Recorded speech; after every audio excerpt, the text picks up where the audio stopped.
Good evening, everybody. How is everybody today? There you go. Thank you. So my name is Italia Granshaw. I am the Borough President's Health Policy Analyst. I want to thank you. I want to thank everybody here today, up here, downstairs. We are at capacity in the building. Yes. We are delighted and excited that you are here because you are taking a proactive step in your health. We don't get healthy unless we want to get healthy. Our families don't get healthy unless we bring that home and make them and give them the tools that they need to get healthy. So thank you very much. I'm going to be very brief. We have a couple of speakers here today. A lot of the folks that helped us make this event possible. Coalition for Healthy School Food, one of our partners who helped us get Dr. Greger here today. We want to thank them. Yes, please, a round of applause. I want to bring up Ms. Cynthia King, a board member of the Coalition for Healthy School Food, to say a couple words. Thank you. Hi, Italia. Hi, everybody. Wow, oh my goodness, what a packed house. I'm Cynthia King, and I'm a board member on the Coalition for Healthy School Food. I'm also the director of Cynthia King Dance Studio in Brooklyn, Flatbush, Brooklyn, yes. We are a not-profit organization that works in partnership with New York City schools, and we work to get healthy plant-based entrees on the menus. We can help schools switch to vegetarian menus. I have amazing news. PS1 in Brooklyn has just transferred their menu to a vegetarian menu starting right now. First school in Brooklyn, hopefully the first of many.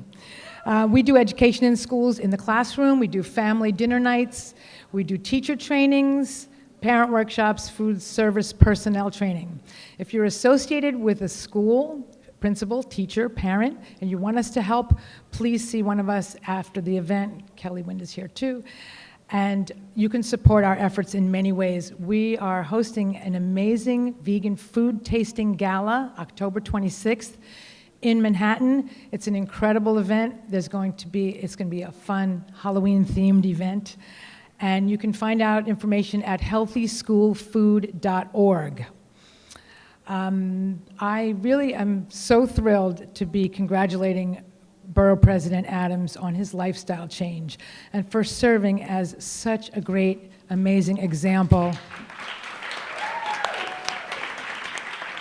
We've known him a long time. We go back. We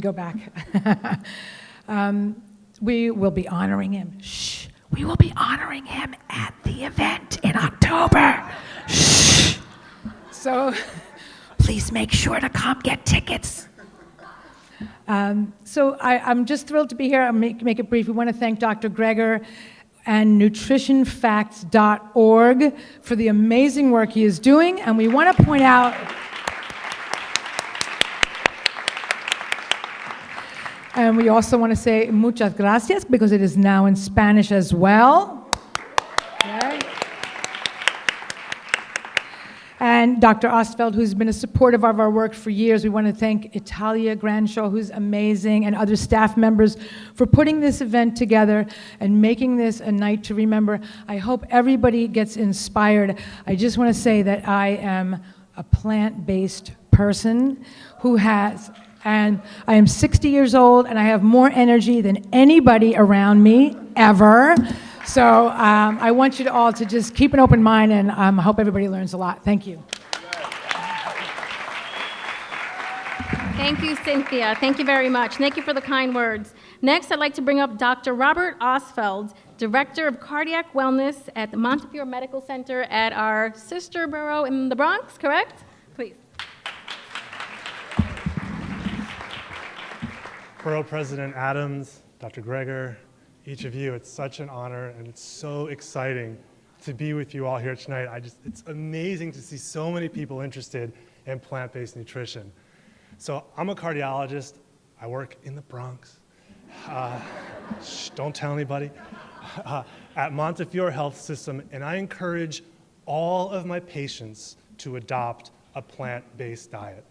And I've been a cardiologist now for about 14 years, and outside of a medical emergency, like somebody gets shot and has to be put back together again, I've never seen anything come close to the breadth and depth of benefits that a plant-based diet provides. Literally just this morning in clinic, I saw someone whose LDL bad cholesterol fell 92% on just a plant-based diet. I couldn't believe it. And then I saw this other patient who people were begging to have bypass surgery, and this person didn't want to have it. That's cool. They're the boss, begging to have bypass surgery.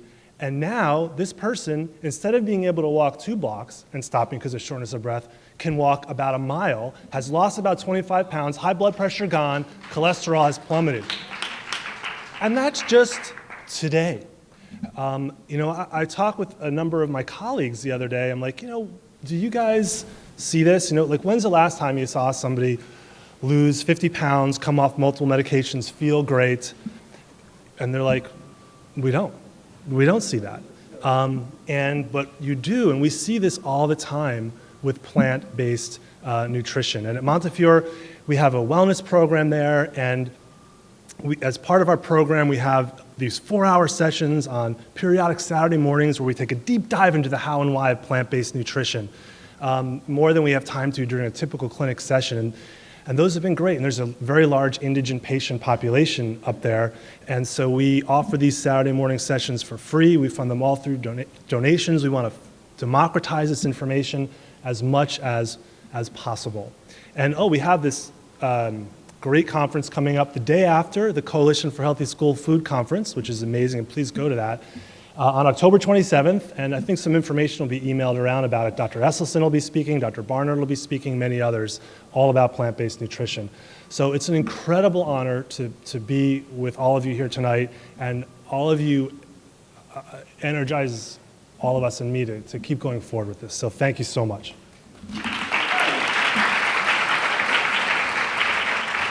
Thank you, Dr. Osfeld. I'd also like to bring up a dear friend and a partner in this challenge to make Brooklyn healthy, CEO and President of Wyckoff Hospital, Ramon Rodriguez.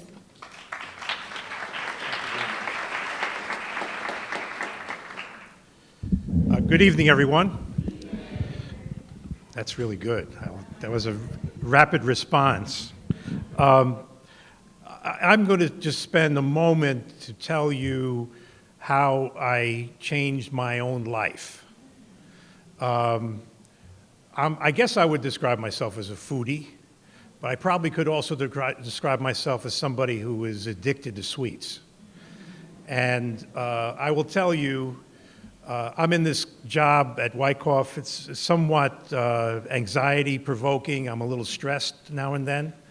And I would literally go home, and before I got home, I'd stop at one Carvel. And then by the time I got home, often I would stop at a second Carvel. But I went through a year of watching my mom become ravaged by the experience and the last days of what I've seen with too many of my family members. Many of my family members died of congestive heart failure because of their lifestyles being fairly immobile and eating often foods that were processed, that if they had eaten the foods that they came to this country to eat, like rice and beans, other kinds of things, they would have a different life.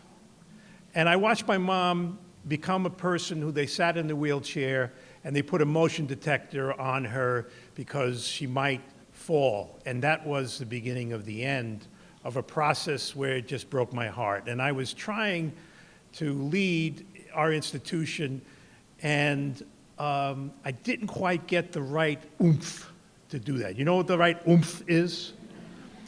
I read a lot, so I've read all the books. I even read his book. And it made a lot of sense to me, and I didn't do anything. So about 4 or 5 months ago, I wanted to introduce myself to one of the most important people in Brooklyn. His name is Eric Adams. And I had known Eric for a number of years on and off. We served in Albany together. He as an elected official, me as a member of Mario Cuomo's commissioners and other positions I had. And I looked at him, and he was a different person. It was not the same person that I had seen before. He was completely different. And before I knew him, I mean, physically, he was okay. I mean, I don't know how you felt about yourself, but he was a strong guy. He always looked strong. I would not want to tangle with him. But now, he was sitting there, looking the way he looked, and I asked him why and what he did. And he told me the story that all of you probably know, that he tried to get fit, that he was told he was getting diabetes or got diabetes, and they were throwing pills at him. And he says, I don't want to do those pills. I want to do something else. And he had to go through many doctors to find physicians who would say, yes, we'll work with you. So it was at that moment that I said, I got to do this. He's my leader. And I told him. I remember telling him and saying, I'm not going to let you down because you're my captain. And I lost 35 pounds because of my captain. And I will tell you this, there is nothing that I will stop from doing, nothing, in order to help him in his cause. Because he's here to save lives. He's not here to play games. And this guy, he's the real thing. And I tell you one other thing. I love the guy. And thank you very much.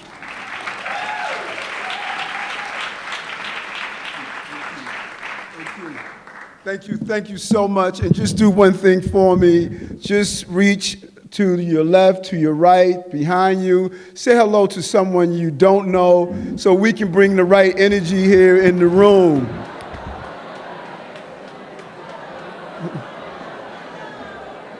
Because in order to save our families, we're going to have to realize that we are all family.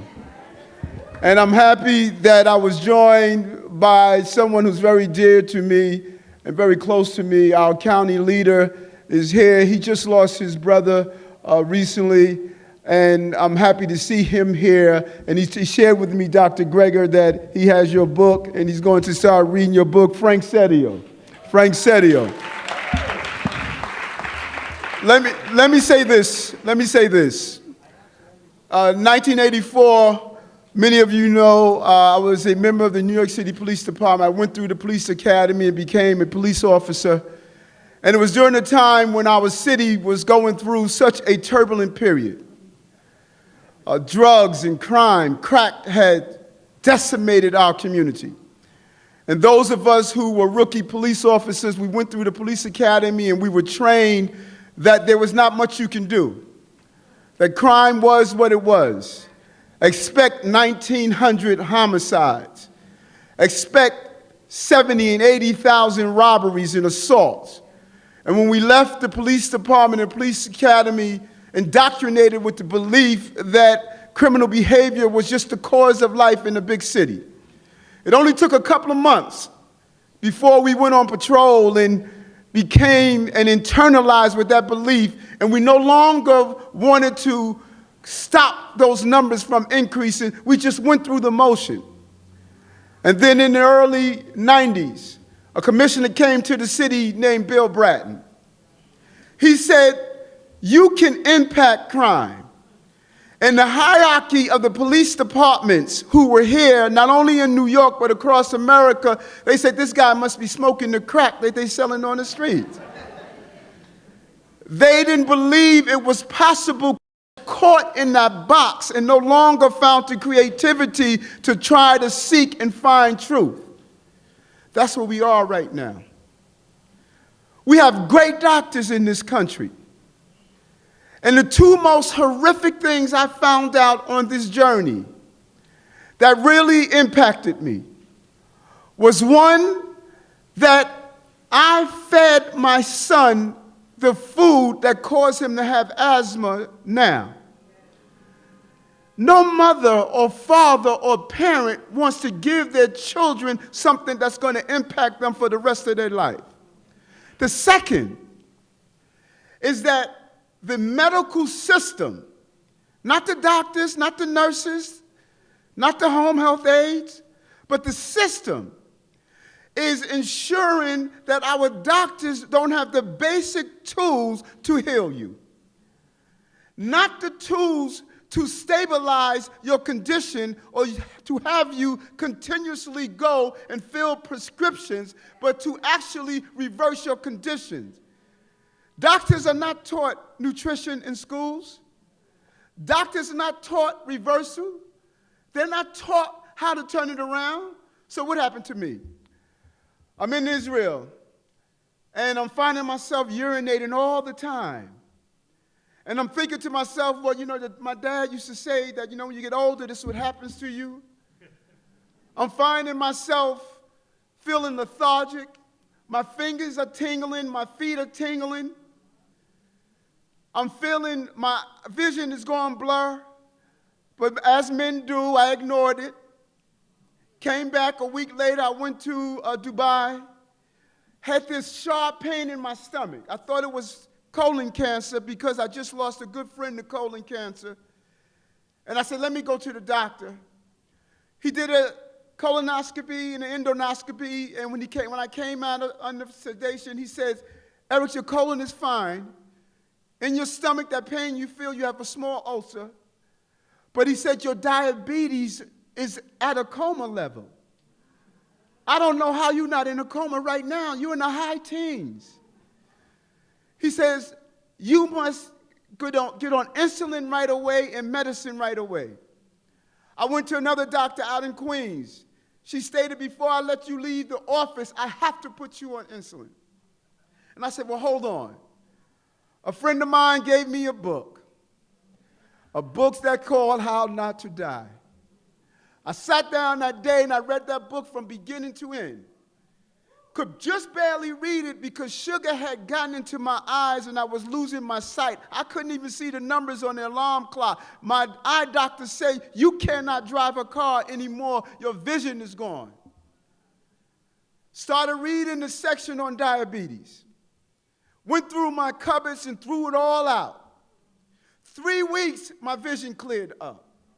3 months, my A1C went from the teens to a 5.7. The tingling in my fingers gone.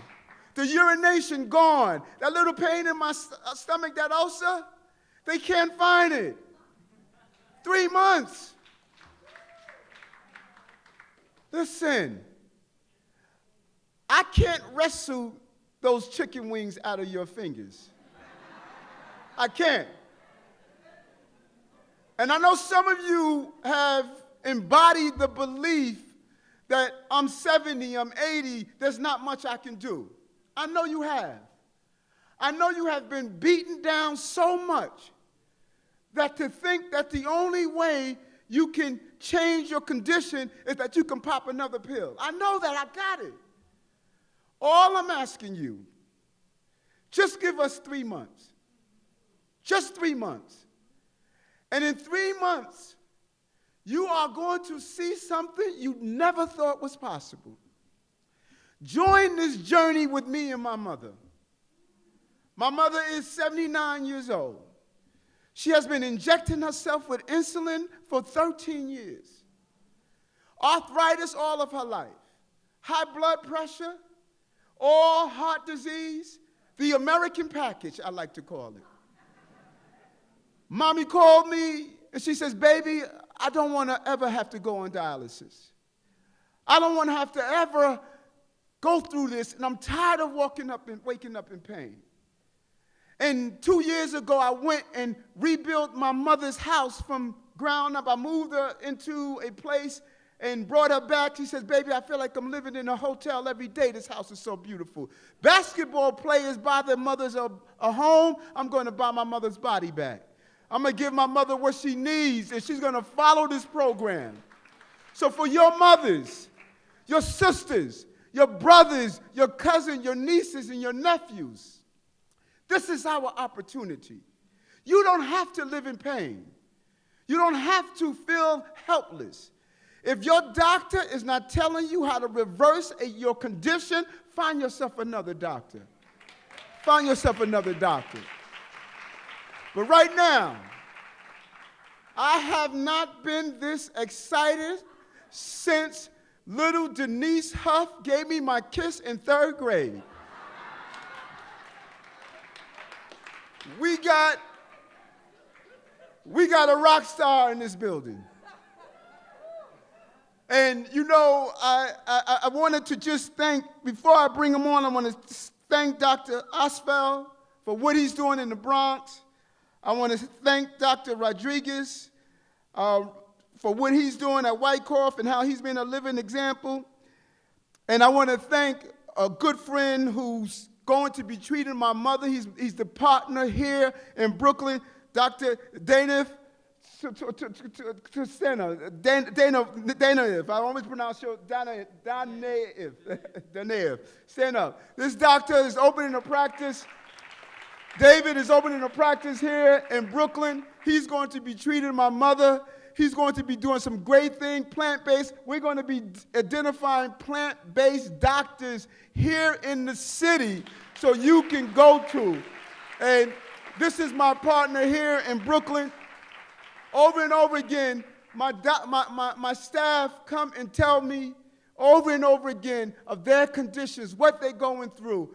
Borough President, you have inspired us. We're going to turn Borough Hall into a plant-based Borough Hall where all of my staff can be taken care of. But I want you to sit back. I want you to buckle up. I guarantee you today you are going to be angry. You are going to feel betrayed. When you see the presentation that this doctor has put together, the complexities of understanding how do you turn this around, that has been one of the biggest challenges because you hear, don't eat this, eat that, try this. You go to one doctor, they tell you one thing. You go to one surgeon, they tell you another thing. Everyone is quick with the knife. This is so barbaric how we are handling each other medically that when we look back and reflect on this time period, we're going to say, how do we live this way? And America must lead the way. Because everyone does fine until Kentucky Fried and McDonald's find their way into their country, then everything turns around. Enjoy this moment of emancipation from the plate of destruction and continuing burying yourself with your knife and fork because we have a good leader that's talking about these important issues. You don't have to be a beggar because we have God darn Dr. Greger, the great man, great book, How Not to Die. Give it up for Dr. Greger.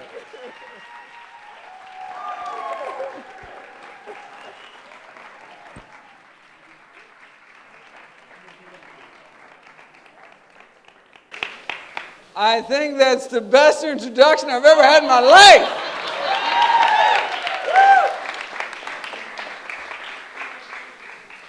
I'm so excited to be here. You know, my mother was born and bred in Brooklyn. She was a proud member. Let me get this working over here. No, we're good. She was a proud member of Brooklyn Core. This is a picture of my mom getting dragged away and arrested. This is when she was trying to prevent the building of Downstate Medical when they were using an all-white union. That was a few years before my time. I came a little bit later. This is a picture of me taken around the time that my grandmother was diagnosed with end-stage heart disease and sent home to die. She already had so many bypass surgeries, basically run out of plumbing at some point, confined in a wheelchair, crushing chest pain. Her life was over at age 65. Nothing more the doctors could do. Then she heard about this guy, Nathan Pritikin, one of our early lifestyle medicine pioneers, and what happened next is actually detailed in Pritikin's biography. My grandma was one of these death's door people, Frances Greger. My grandmother arrived at one of Pritikin's early sessions in a wheelchair. Mrs. Greger had heart disease, angina, claudication, her condition so bad she could no longer walk without great pain in her chest and legs. Within 3 weeks, though, she was not only out of her wheelchair, she was walking 10 miles a day. This is a picture of my grandma at her grandson's wedding, 15 years after doctors had abandoned her to die. She was given a medical death sentence at age 65, but thanks to a healthy diet, was able to enjoy another 31 years on this planet till age 96. To enjoy her 6 grandkids, including me. That's why I went into medicine. All right. A few years later, when Dr. Dean Ornish published his landmark lifestyle heart trial proving what's something called quantitative angiography, that indeed heart disease could be reversed in the majority of patients without drugs, without surgery, just a plant-based diet and other healthy lifestyle behaviors, I assumed this was going to be the game changer. I mean, my family had seen it with their own eyes. But here it was, in black and white, published in some of the most prestigious medical journals in the world, yet nothing happened. So, wait a second, if effectively the cure to our #1 killer could get lost down some rabbit hole and ignored, what else might there be in the medical literature that could help my patients, but you just didn't have a corporate budget driving its promotion? Well, I made it my life's mission to find out. For those of you unfamiliar with my work, every year I read through every issue of every English language nutrition journal in the world, so busy folks like you don't have to. I then compile all the most interesting, most groundbreaking, most practical findings to new videos and articles I upload every day to my nonprofit site, nutritionfacts.org. Everything on the website is free. There are no ads, no corporate sponsorships, strictly non-commercial, not selling anything. I just put it up as a public service, as a labor of love, as a tribute to my grandmother. New videos and articles every day, and the latest in evidence-based nutrition. What a concept. So where did Pritikin get his evidence from? Well, a network of missionary hospitals set up throughout sub-Saharan Africa uncovered what may be one of the most important advances in health, according to one of our most preeminent medical scientists of the last century, Dr. Dennis Burkitt, the fact that many of the major and commonest diseases here in the Western world were universally rare, like heart disease. In the African population of Uganda, for example, coronary artery disease was almost non-existent. You say, wait a second, our #1 killer, almost non-existent? What were they eating? Well, they were eating lots of vegetables. And yams and grains and green leafy vegetables were taken by all, and their protein almost exclusively from plant sources, from pulses, beans, split peas, chickpeas, lentils. And they had the cholesterol levels to prove it, actually very similar to what one sees in kind of modern day plant eaters. You say, wait a second, maybe they were just dying early from something else, never lived long enough to get heart disease. No, here's age-matched heart attack rates in Uganda versus St. Louis. 632 autopsies in Uganda, only 1 myocardial infarction, 1 evidence of a heart attack.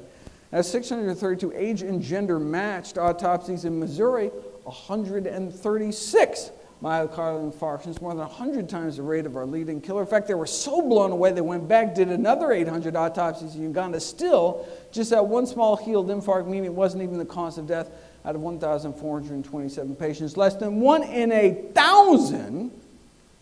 Whereas here, heart disease is an epidemic.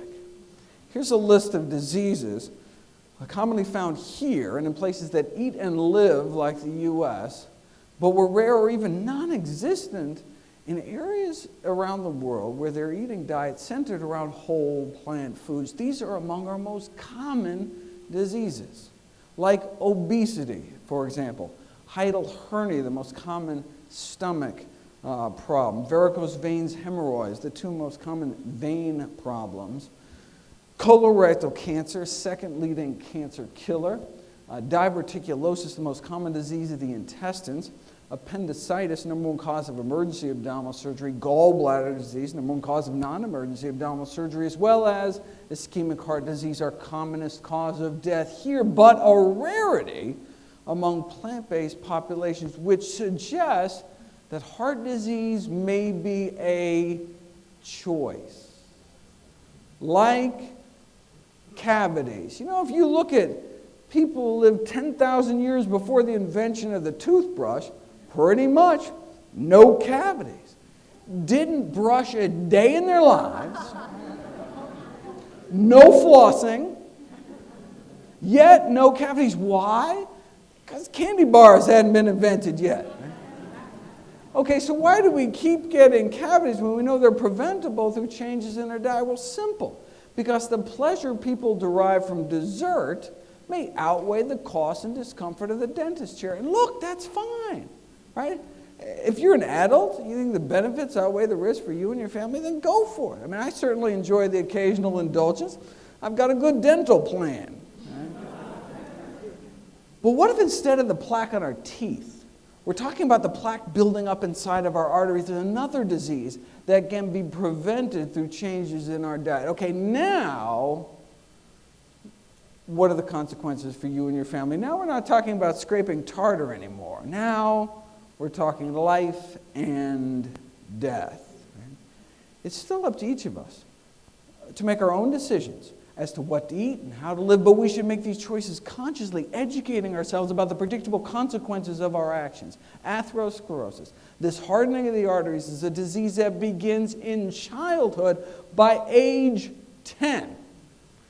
Nearly all kids raised on the standard American diet already have fatty streaks, the first stage of the disease building up inside their arteries. Then these fatty streaks turn into plaques in our 20s, get worse in our 30s, and then can start killing us off. In our heart, it's called a heart attack. In our brain, the same disease can cause a stroke. So if there's anyone here this evening older than age 10,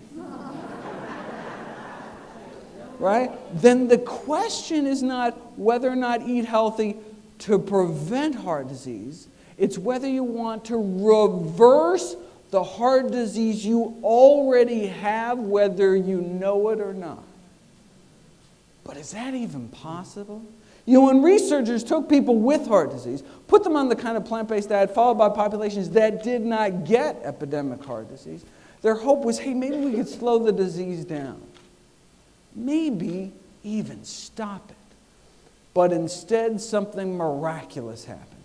As soon as people stopped eating artery-clogging diets, their bodies are able to start dissolving some of that plaque away, opening up arteries without drugs, without surgery, suggesting their hearts wanted to be healthy all along, but were just never given the chance. See this remarkable improvement in blood flow? This is blood flow to the heart muscle itself. This was after just 3 weeks of plant-based nutrition. 3 weeks eating healthy. Let me share with you what's been called the best-kept secret in all of medicine. The best-kept secret in medicine is that sometimes, under the right conditions, the body can actually heal itself. You know, if you whack your shin really hard on a coffee table, it can get all red, hot, painful, swollen, inflamed, but will heal naturally if you just stand back and let your body work its magic, right? But what if you kept whacking your shin in the same place day after day? In fact, 3 times a day, breakfast, lunch, and dinner. You'd never heal. You'd go to your doctor and be like, oh, my shin hurts. They'd be like, no problem. Whip out their pad, write a prescription for painkillers. You're still whacking your shin 3 times a day, still really hurts like heck, but oh, it feels so much better with those pain pills on board. Thank heavens for modern medicine. Right? It's like when people take nitroglycerin for crushing chest pain, tremendous relief, but you're not doing anything to treat the underlying cause of the disease. Our body wants to come back to health if we let it, but if we keep re-damaging ourselves, right, we may never heal. You know, it's like smoking. One of the most amazing things I learned in all my medical training was that within about 15 years of stopping smoking, your lung cancer risk approaches that of a lifelong non-smoker. Isn't that amazing? Your lung can clear out all that tar, and eventually it's almost as if you never started smoking at all. And every morning of our smoking life, that healing process started until, wham, first cigarette of the day. Re-injuring our lungs with every puff, just like we can re-injure our arteries with every bite, when all we had to do all along, the miracle cure, is just stand back, get out of the way, stop re-injuring ourselves, and let our body's natural healing processes bring us back towards health. Right? The human body is a self-healing machine. Right?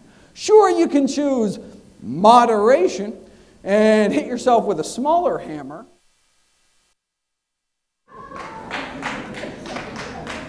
but why beat yourself up at all? Right? This is nothing new.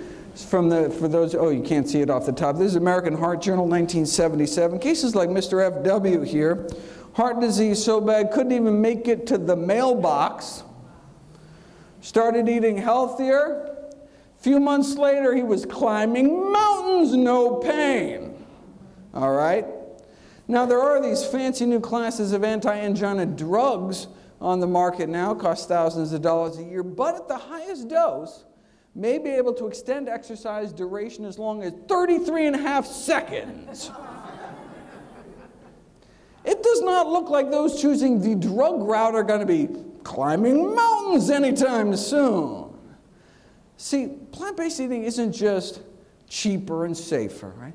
It can work better, because you're treating the actual cause of the disease. Heart disease is the number 1 killer in this country. The number 2 killer in this country is cancer. What happens when you put cancer on a plant-based diet? Well, Dr. Dean Ornish and colleagues took a group of men with prostate cancer and were the first to show the reversal of the progression of early-stage cancer with the same plant-based diet and lifestyle program, and no wonder. If you take people eating the standard American diet, drip their blood onto cancer cells growing in a petri dish, you can suppress cancer cell growth just a little bit. But if you put those people on a plant-based diet for a year, their blood can do this. The blood circulating throughout the bodies of those eating healthy has nearly 8 times the stopping power when it comes to suppressing cancer cell growth. Now, this was in men using prostate cancer. They wanted to repeat this study with women and breast cancer, the number 1 cancer killer of young women. But look, they didn't want to wait a whole year to get the results. Women are dying now. So they said, let's see what a plant-based diet can do after just 2 weeks against 3 different lines of human breast cancer. This is the before, cancer cell growth powering away at 100%. This is after eating healthy for just 2 weeks. This is what it looks like under a microscope. This is what's called a photomicrograph. A photograph taken under a microscope, where what they did is they laid down a confluent layer, a carpet of breast cancer under the bottom of this petri dish, and then they dripped the blood of women eating the standard American diet onto that cancer. And you can see it kind of breaks the cancer up into these kind of cancer continents here. But then you take these same women, put them on a plant-based diet, and retest 2 weeks later. So they act as their own control. Same women. 2 weeks later, we take their blood again after eating healthy, lay down another layer of cancer cells, drip their blood 2 weeks later, and all you're left with is this. Just a few individual cancer cells left. Their bodies cleaned up. Before and after, just 2 weeks eating healthy, their bloodstream became that much more hostile to cancer. Now, suppressing cancer cell growth is nice. Getting rid of it is even better. This is what's called apoptosis, programmed cell death, where your body kind of reprograms cancer cells, forcing them into early retirement. This is what's called tunnel imaging, where they measure DNA fragmentation or cell death, where dying cancer cells show up as little white spots. So, for example, right up here in the corner there, see one dying cancer cell. That's what happens when you drip the blood of a woman eating a standard American diet onto breast cancer cells. She's not totally defenseless. She can kill off a few cancer cells, all right? Then you take that same woman, put her on a plant-based diet for 2 weeks, and her blood can do that. The blood circulating throughout the bodies of these women gain the power to significantly slow down and stop breast cancer cell growth after just 2 weeks eating healthy. What kind of blood do we want in our body? What kind of immune system, right? Do we want blood, just kind of rolls over when new cancer cells pop up? Or do we want blood circulating to every nook and cranny in our body with the power to slow down and stop it? Now, this dramatic strengthening in cancer defenses was after 2 weeks of a plant-based diet and exercise. They had these women out walking 30 to 60 minutes a day. So wait a second. If you do two things, how do you know what role the diet played? All right, so researchers decided to put it to the test. So this is what we saw before. This is measuring cancer cell clearance, diet and exercise. So in this case, it was a plant-based diet on average for 12 years, along with daily mild exercise, like going out for a walk every day. So daily mild exercise, plant-based diet for 12 years, that's the kind of cancer cell clearance you get. Compare that to the cancer-stopping power of your average sedentary American. See a little cheeseburger there, I don't know if you can quite catch that, which is essentially non-existent. All right, but this group in the middle is the interesting group. What about 12 years, not plant-based diet, 12 years standard American diet, but years of daily, strenuous, hour-long exercise like calisthenics. They wanted to know if you exercise long enough, if you exercise hard enough, can you rival some strolling plant eaters over here? And the answer is exercise helped, no question. But literally 5,000 hours in the gym, no match for a plant-based diet. This is that same tunnel imaging we saw before. Again, even if you're a couch potato living off of fried potatoes, you're not totally defenseless. You can knock off a few cancer cells. You exercise for 5,000 hours, you can knock off cancer cells left and right, but nothing appears to kick more cancer tush than a plant-based diet. And this is because animal protein, meat, egg white, and dairy protein, increases the levels of a cancer-promoting growth hormone called IGF-1 in our bodies, which is involved in the acquisition and progression of malignant tumors. This is our kind of leading theory as to what's happening. And if you take people and you put them on a plant-based diet, within 2 weeks, the levels of this IGF-1 drop in their system. You remove animal protein, drop within 2 weeks, and the longer you eat healthy, the benefits continue to accrue, and your levels of IGF-1 binding protein go up. IGF-1 binding protein, that's one of our body's emergency brakes. That's one of our way our body protects itself from cancer, protects itself from excessive growth. Sure, within 2 weeks you can drop your body's production of IGF-1 by removing animal protein, but what about all the IGF-1 you have circulating in your system from the bacon and eggs you had 3 weeks ago? Well, your liver releases this snatch squad of binding proteins to tie up any excess IGF-1, pull it out of the system. Your beneficial levels go up within week. Benefits continue to accrue the longer you eat healthy. Here's the experiment that really nailed IGF-1 as the villain. Same thing we saw before, diet and exercise, cancer cell growth plummets, cancer cell death shoots up. But here's the interesting column, add. If you take those same cancer cells, add back just the amount of IGF-1 you banish from your system because you started eating healthy, what happens? You effectively erase the diet and exercise effect. It's almost as if you never started eating healthy at all. So that's why we think that the reason, this is one of the largest studies on diet and cancer ever in human history, that the reason that the incidence of all cancers combined was lower among those eating more plant-based diets is because they're eating less animal protein, less meat, egg white, and dairy protein. So they have less IGF-1 in their system, and so they have less cancer growth. How much less cancer growth are we talking about? Well, if you follow thousands of men and women for years, those in middle age with high protein intake, 75% increased risk of dying prematurely from anything, and 4 times the risk of dying specifically from cancer, but not plant protein. Right? This is specifically for animal protein, right? Which makes sense given the higher IGF-1 levels in people that are eating animal protein. The academic institution where this study was done sent out a press release with a memorable opening line, "That chicken wing you're eating could be as deadly as a cigarette." Explaining that, look, a quadrupling of your risk of dying from cancer, that's comparable to what one gets smoking cigarettes, right? So what was the response in the scientific community to this revelation that diets high in meat, eggs, and dairy could be harmful to health as smoking? Well, one nutrition scientist said it was potentially dangerous to tell people about this study. Why? Because a smoker might think, hey, why bother quitting smoking if my ham and cheese sandwich is just as bad for me? So let's not tell anyone about this whole meat and cheese thing. Shh.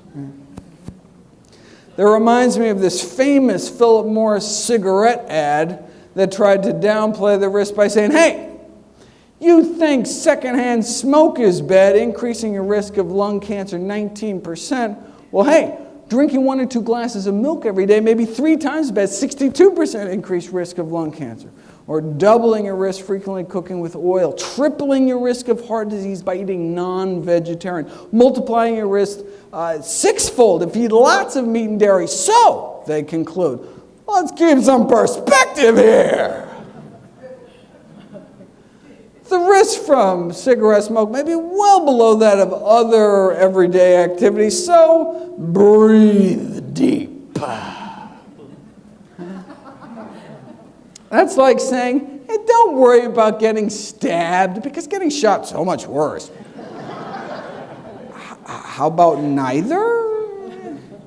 2 risks don't make a right. Of course, you'll note that Philip Morris stopped throwing dairy under the bus once they purchased Kraft Foods. Just saying. All right, killer number 1.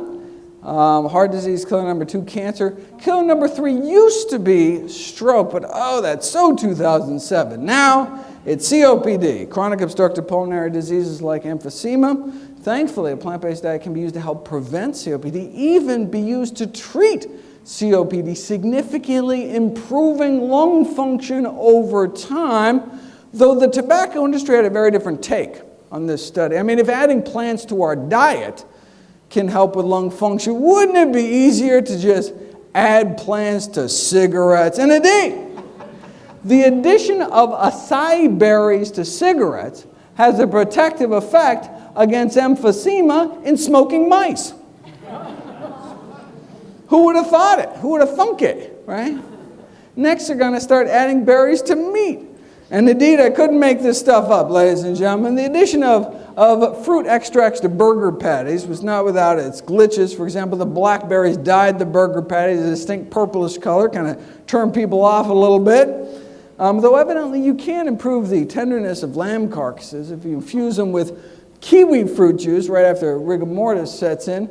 You can even improve the nutritional profile of frankfurters by adding powdered grape seeds, though there were complaints that the grapeseed particles became visible in the final product. And, we all know how, picky hot dog eaters are.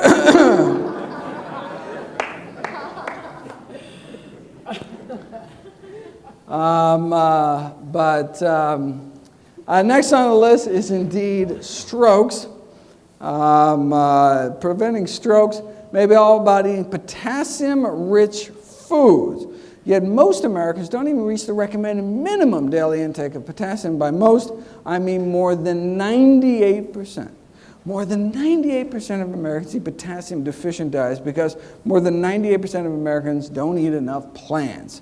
Potassium comes from the words potash. You take any plant, you put it in a pot, reduce to ash, you're left with potassium. Potassium is so-called vegetable alkali. But who can name me one plant food in particular high in potassium? But of course, bananas. It's funny, I talk all around the world, and it seems to be like the one thing everybody seems to know about nutrition. But I don't know, like Chiquita must have had a great PR firm or something. I'm not sure how that... Turns out bananas don't even make the top 50 sources of potassium, coming in at number 86, right after fast food vanilla milkshakes. It goes fast, and then bananas. Bananas is the next one down. Right? It's funny, when I was writing the new book, I went back to the USDA nutrient database to make sure they hadn't expanded. Indeed, they have. Now, currently, bananas don't even make the top 1,000 sources, coming in at number 1,161, right after Reese's Pieces. I kid you not. The most concentrated sources of potassium in the American diet: number 1, greens; number 2, beans; and number 3, dates. Actually, the dried fruit dates. Again, bananas don't even make the top 1,000. In fact, if you look at the next leading cause of death, bananas could be downright dangerous.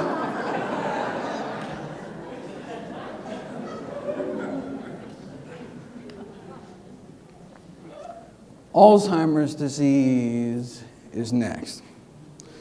4 million Americans affected.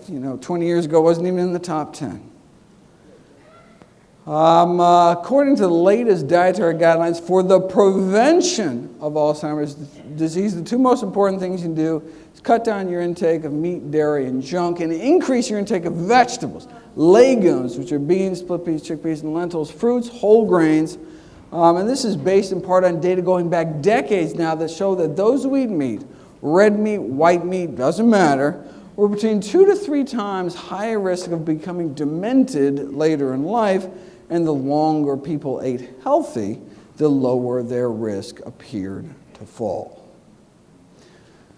Killer number 7 in this country is type 2 diabetes, a disease we've known that we can both prevent and reverse since the 1930s, where a group of diabetics were put on a plant-based diet. And within a period of 5 years, a quarter of them were able to get off their insulin altogether.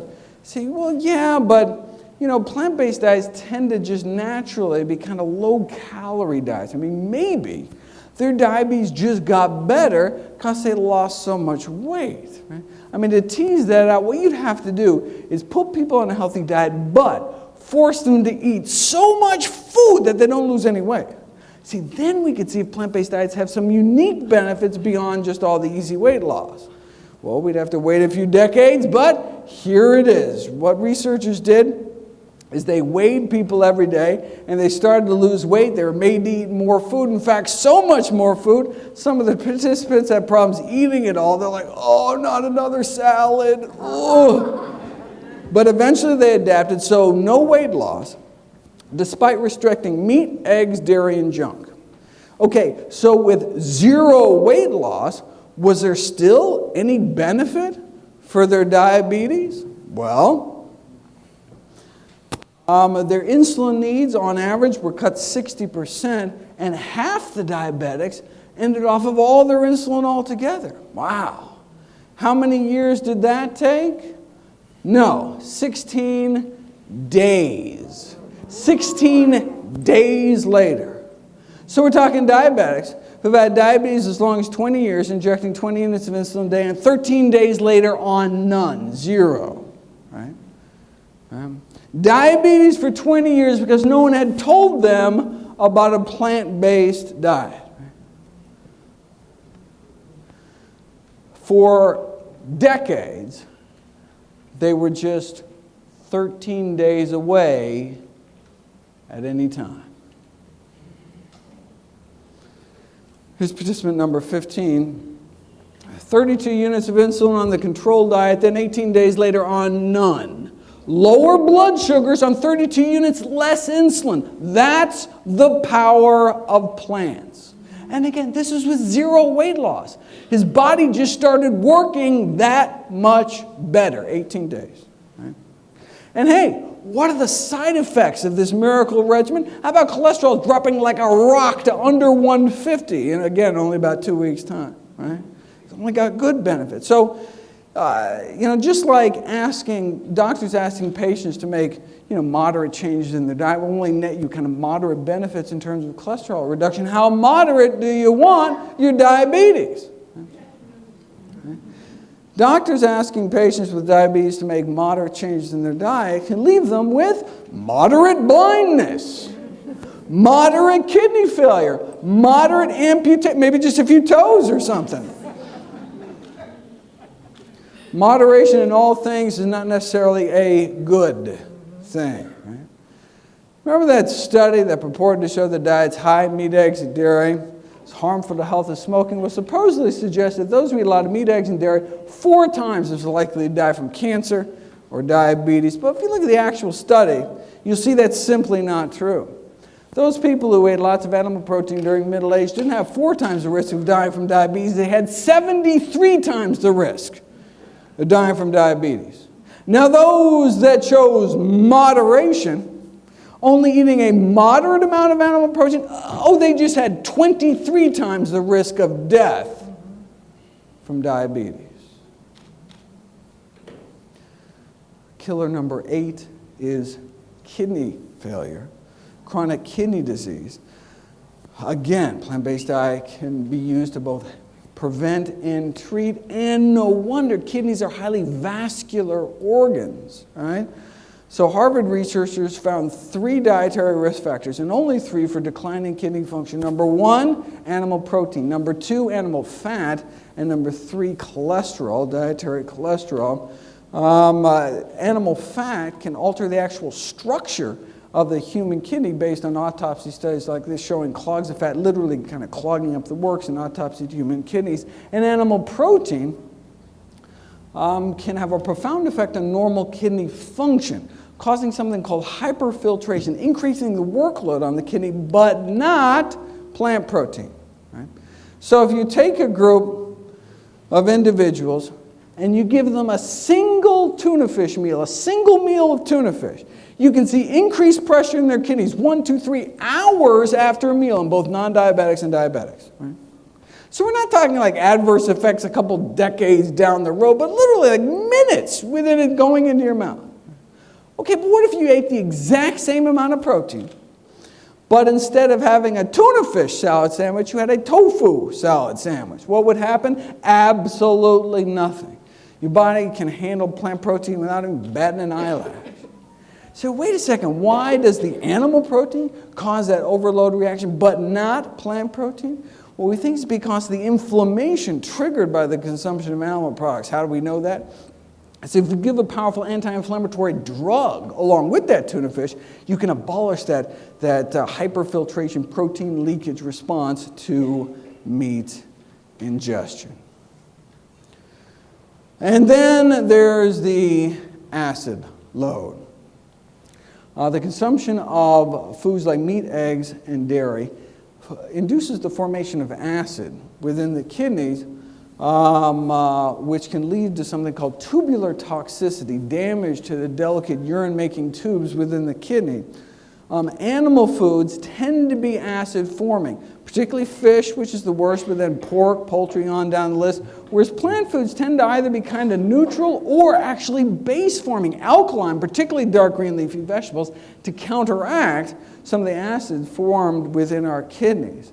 So the key to halting the progression of chronic kidney disease may lie in the produce aisle or the farmer's market rather than the pharmacy. Right? So no surprise, plant-based diets have been used to treat kidney failure going back decades now. Here's protein leakage on the standard low-sodium diet. That's typically what doctors will put people on with declining kidney function. But then they switched them to the supplemented vegan diet, then back to conventional, plant-based. Conventional, plant-based. Switching on and off kidney dysfunction like a light switch based on what was going into their mouth.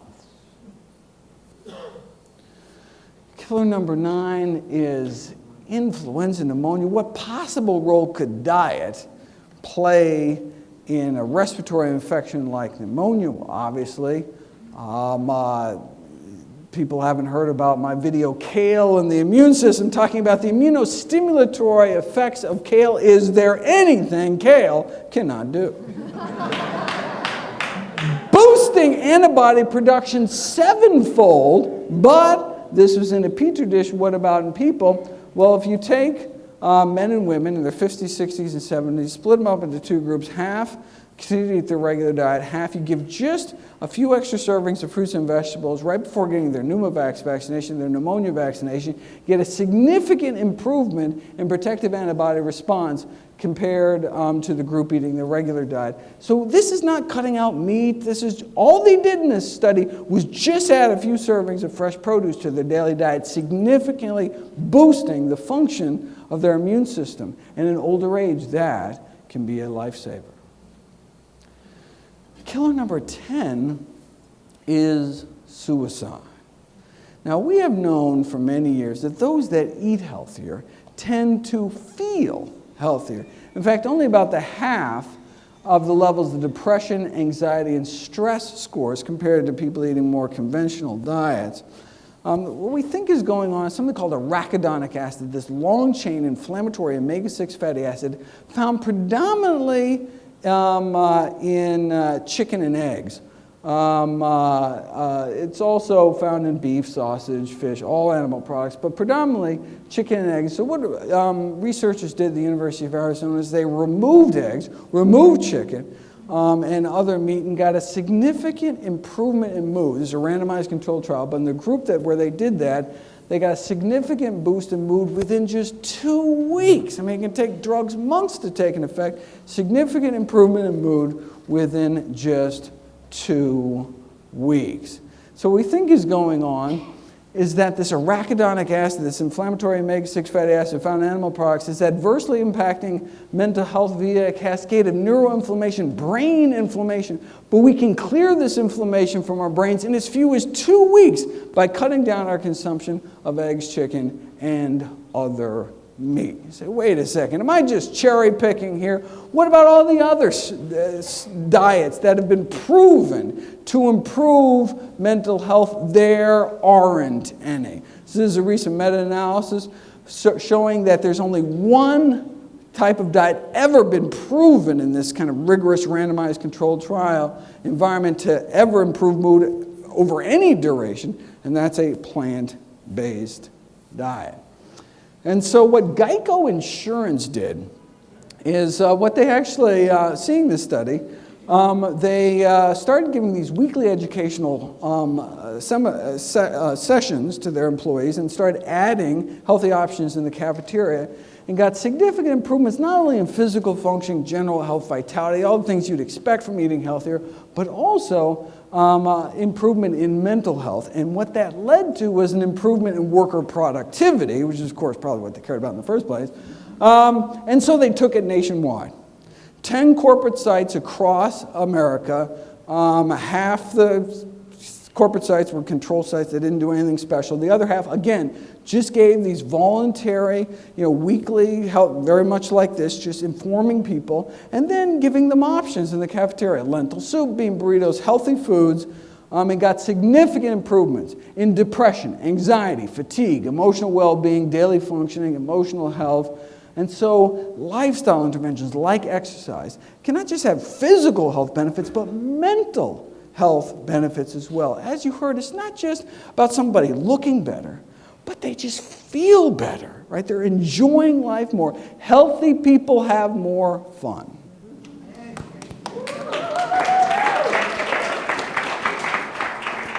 And so in terms of diet, plant-based diets have been found to be most powerful in terms of mental health improvement. Killer number 11 is systemic blood infections. I'm sure there's some foodborne bacteria that can actually burrow through the intestinal wall, get into your bloodstream, or in women can crawl up into the bladder. We've known for decades now that's actually bacteria crawling up from the rectum that cause bladder infections in women. But only recently did we discover where this reservoir of bladder-infecting E. coli was coming from, and it's coming from chicken. We now have DNA fingerprinting proof of a direct link between farm animals, meat, and bladder infections in women. Solid evidence that urinary tract infections can be what's called a zoonosis, an animal-to-human disease. You say, wait a second. Who undercooks chicken? Can't you just cook the meat through, use a meat thermometer? What's the big deal?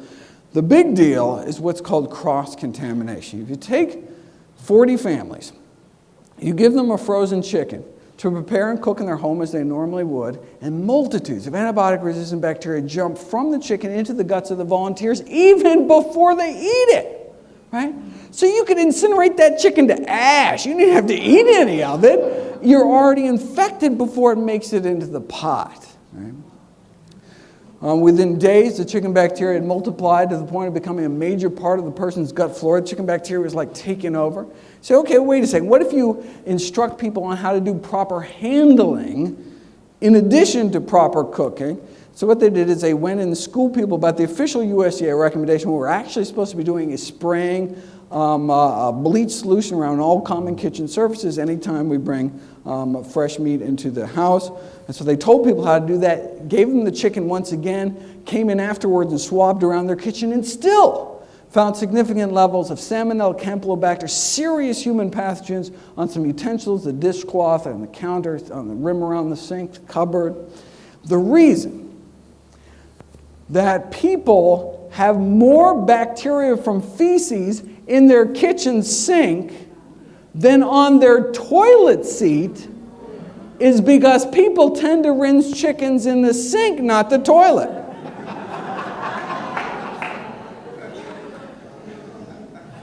It's like a chicken in every pot. All right. No, but the good news is it's not like you eat chicken once and you're colonized for life, right?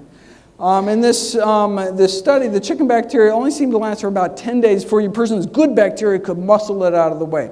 The problem is many families eat chicken more than once every 10 days, so maybe constantly reintroducing these chicken bugs into their systems, we can take up residence in their rectums and crawl up later on to cause millions of bladder infections every year, which can sometimes lead to very serious infections.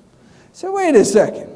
You can't sell unsafe toys, you can't sell unsafe cars. How is it even legal to sell unsafe meat? Well, they do it by blaming the consumers. One USDA poultry microbiologist said, look, raw meats are not idiot-proof. They can be mishandled when they are. It's like handling a hand grenade. You pull the pin, someone's going to get hurt. Now, while some people may question the wisdom of selling hand grenades in supermarkets, when our poultry microbiologists disagree, saying, no, it's the consumer that has the most responsibility, but refuse to accept it. It's like a car company saying, yeah, we installed faulty brakes, but it's your fault for not putting your kid in a seatbelt or something, right? The head of the CDC's food poisoning division famously responded to this blame the victim attitude coming from the meat industry. Is it reasonable, she asked, is it reasonable that if a consumer undercooks a hamburger, their 3-year-old dies? Is that reasonable? Not to worry, the meat industry's on it. They now have FDA approval for a bacteria-eating virus they can spray on the meat. Now the industry is a little concerned about consumer acceptance of these so-called bacteriophages. It may present somewhat of a challenge to the industry, so they're not going to label it or anything. But if they think that's going to be a challenge, check out their other bright idea. The effect of extracted housefly pupae. This is a sciencey way of saying they want to smear a maggot mixture on the meat.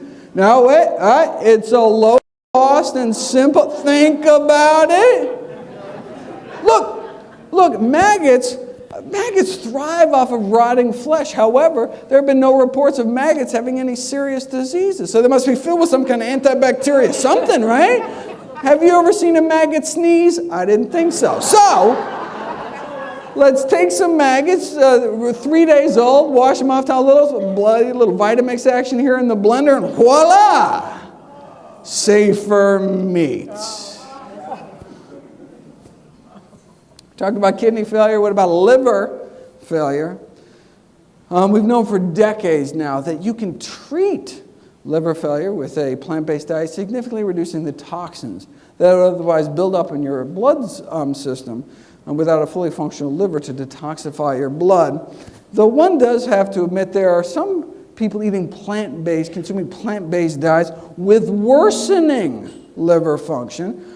They're called alcoholics, living off of potatoes and barley and corn. It's strictly plant-based, but not doing so well. We're not sure exactly.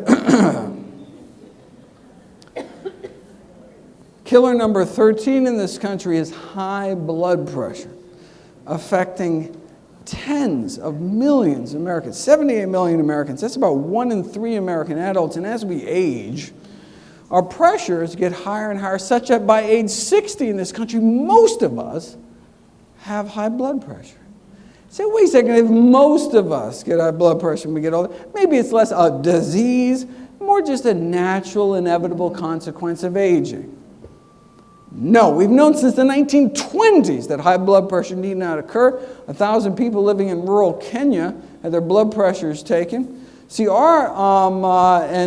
typical kind of Kenyan diet, something like this, lots of corn and beans, vegetables, fruit, greens. Our pressures go up here in this country as we age, such that by age 60, most of us have hypertension. Their blood pressures go down with age, and the lower, the better. We now have evidence that even people under 120/80, even under normal blood pressure, may benefit from blood pressure reduction. So the ideal blood pressure, the no benefit from reducing it further blood pressure, 110/70. 110, is it even possible to get people's pressures down to 110/70? It's not just possible, it's normal for those eating healthy enough diets, living healthy enough lifestyles. Right? A few years at this rural Kenyan hospital, 1,800 patients were admitted. Oh, how many cases of high blood pressure did they find? 0. Wow. They must have had low rates of heart disease, right? No, they had no rates of heart disease. Not a single case of atherosclerosis. Our number 1 killer was found. Right? Same thing in rural China. About 110/70 their entire lives. 70-year-olds, same average blood pressure as 16-year-olds. They said, wait a second, African diet, Asian diet, vastly different diets. What they shared in common is that they're plant-based day to day with meat only eaten on special occasions. So wait a second, how do we know it's the plant-based nature of their diets that was so protective? Because in the Western world, the only population of folks getting it down that low on average were those eating strictly plant-based diets, according to the American Heart Association. Coming in at an average blood pressure of about 110/65. This is the largest study of plant-based eaters. Today, this is the Adventist study, largely out of California.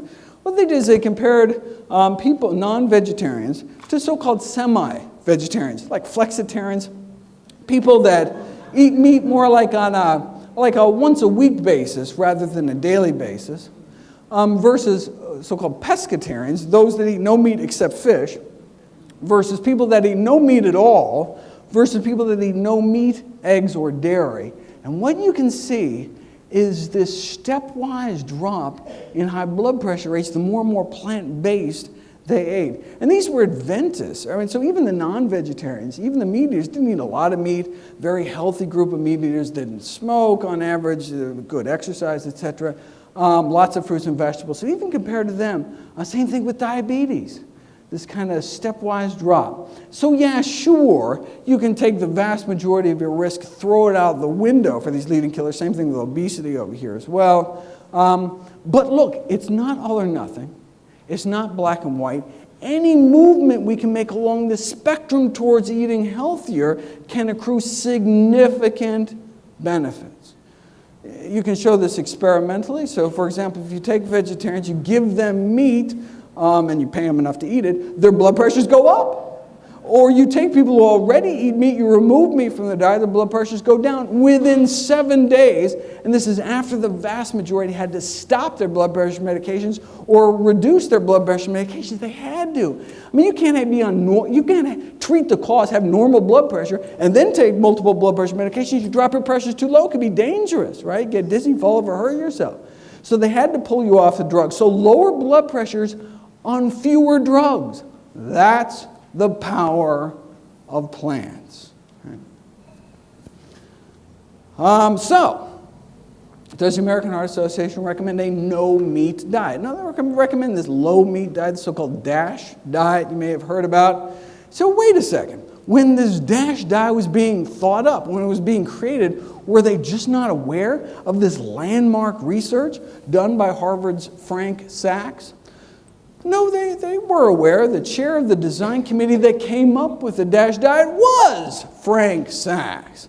See, the DASH diet was created with the number one goal of capturing the blood pressure lowering benefits of those eating plant-based diets, yet contain enough animal products to make it palatable to the general population. They didn't think the public could handle the truth. Right? Now you can see what they were thinking. You know, just like drugs don't work unless you actually take them, diets don't work at all unless you actually eat them. It's like, look, we can't tell everyone to eat strictly plant-based. No one's going to do that. So if we soft pedal the message, come up with some kind of compromise diet on a population scale, maybe we'll do more good. Okay, tell that to the 1,000 American families a day that lose a loved one to high blood pressure. Maybe it's time to start telling America the truth. Killer number 14 is Parkinson's disease. Does a plant-based diet reduce one's risk of Parkinson's? Well, we know that most studies done to date have found this link between dairy consumption and Parkinson's disease. You say, wait a second, what's the connection there? Well, there's evidence of the contamination of our milk supply by neurotoxic chemicals. So you find high levels of these organochlorine pesticides, not only in milk, but in the specific regions of the brain in autopsied victims with Parkinson's that cause the disease. We're talking about pollutants like tetrahydroisoquinoline, which is what researchers use in laboratories to try to induce Parkinson's in primates, found mostly in cheese, actually.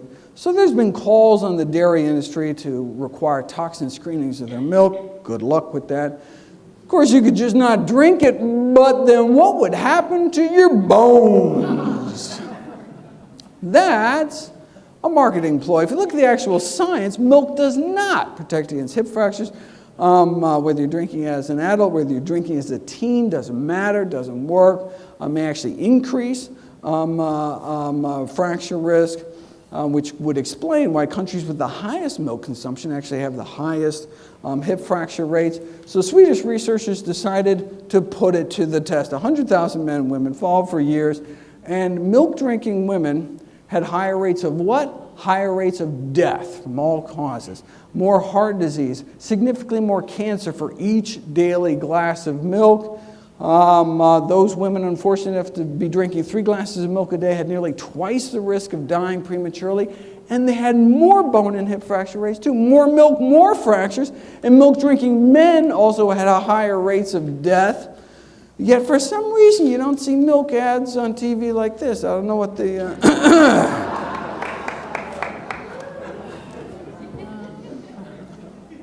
And finally, killer number 15 is aspiration pneumonia caused by swallowing difficulties due to Parkinson's or Alzheimer's or stroke, things we've already talked about. All right, so here's the top 15 causes of death. And a plant-based diet can help prevent nearly all of them. It can be used to treat more than half of them, and even reverse the course of disease in some of them, including, in some cases, our top 3 killers.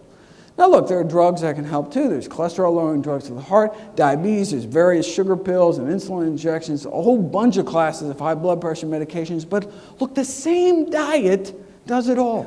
Right? It's not like there's some heart-healthy diet that's somehow different from a brain-healthy diet.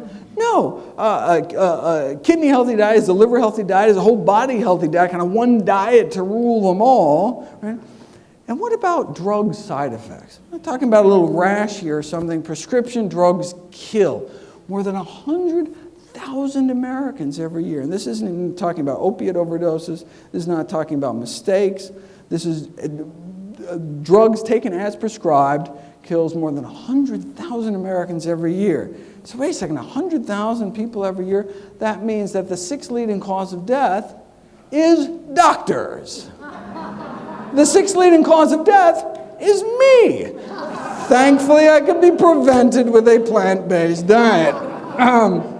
Now, seriously, if you compare 20,000 meters to 20,000 American vegetarians, those that eat meat have about twice the odds of being on aspirin, sleeping pills, tranquilizers, antacids, painkillers, blood pressure medications, laxatives, of course, as well as insulin. So plant-based diets are great for people that don't like taking pills, for people that don't like paying for pills, and for people that don't like risking drug side effects, right?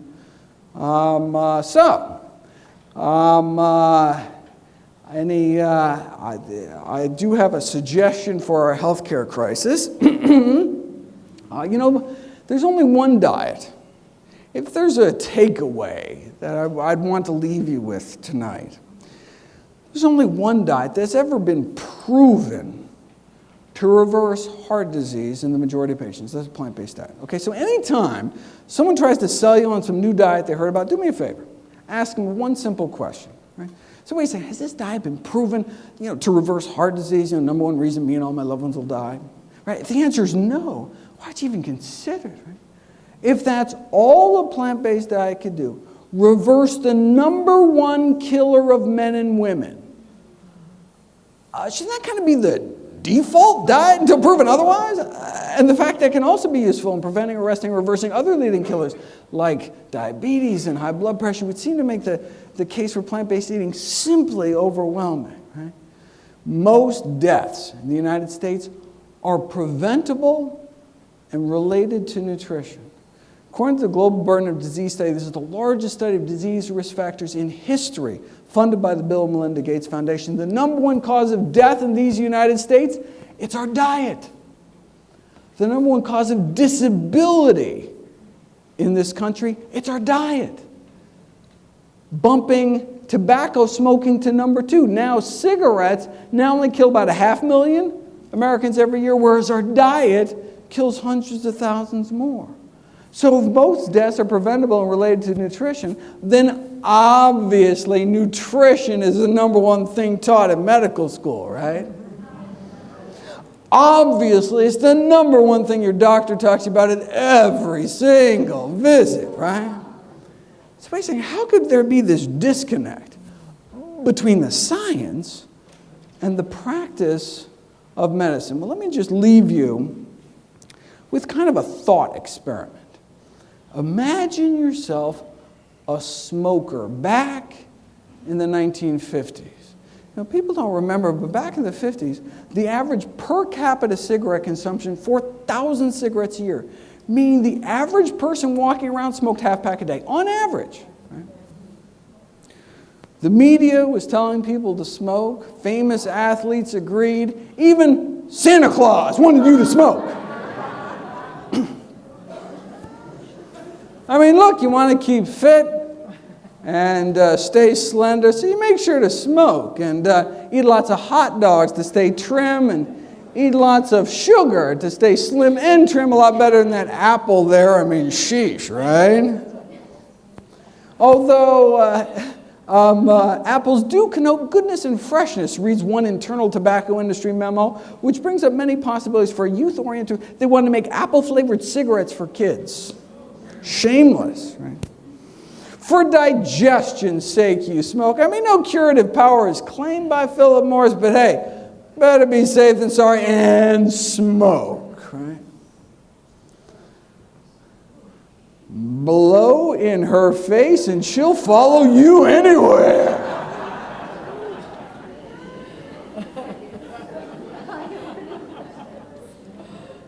No woman ever says, no, they're so round, so firm, so fully packed.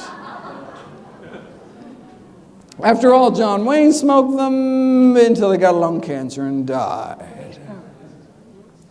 You know, back then, even the paleo folks were smoking.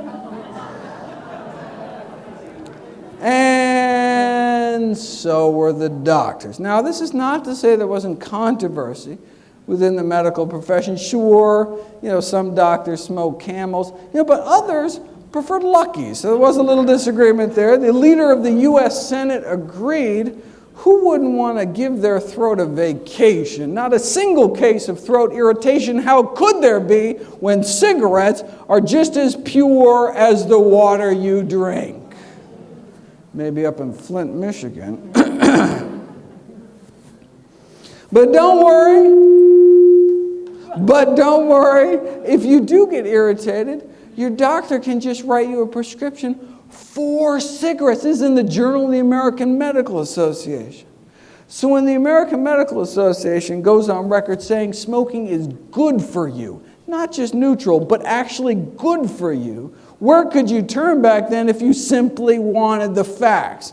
What's the new data advanced by science? Well, she was too tired for fun, and then she smoked a Camel. Babe Ruth spoke of proof positive medical science, that is, when he still could speak, before he died of throat cancer. If by some miracle back then there was some smokingfacts.org website that could deliver the science directly and bypassing commercially corruptible institutional filters, you would have become aware of studies like this. This is an Adventist study published in 1958 out of California, showing that non-smokers had at least 90% less lung cancer than smokers. But this wasn't the first. When famed surgeon Michael DeBakey was asked why his studies back in the 30s linking lung cancer and smoking were simply ignored off the face of the earth, he had to remind people what it was like back then. We were a smoking society. It was in the movies. It was everywhere. Medical meetings were one heavy haze of smoke. Smoking was, in a word, normal. So, back to our thought experiment here. If you're a smoker in the 50s in the know, what do? I mean, with access to the science, you realize the best available balance of evidence suggests your smoking habit, not so good for you. So do you change or do you wait? I mean, if you wait until your doctor tells you between puffs to quit, you'd have cancer by then. If you wait until the powers that be officially recognize it, like the Surgeon General did in the subsequent decade, you could be dead by then. It took more than 7,000 studies and the deaths of countless smokers before the first Surgeon General's report against smoking came out. You'd think maybe after the first 6,000 studies, it could give people a little heads up or something. Powerful industry. Maybe we should have stopped smoking after the 700th study like this. As a smoker in the 50s, on one hand, you had all of society, the government, the medical profession itself telling you to smoke. And on the other hand, all you had was the science. If you're even aware of studies like this. All right, let's fast forward a few decades. There's a new Adventist study out of California warning Americans about something else they may be putting in their mouth. And of course, it's not just one study. Put all the studies together, and mortality from all causes put together, many of our dreaded diseases significantly lower among people who eat more plant-based diets. Right?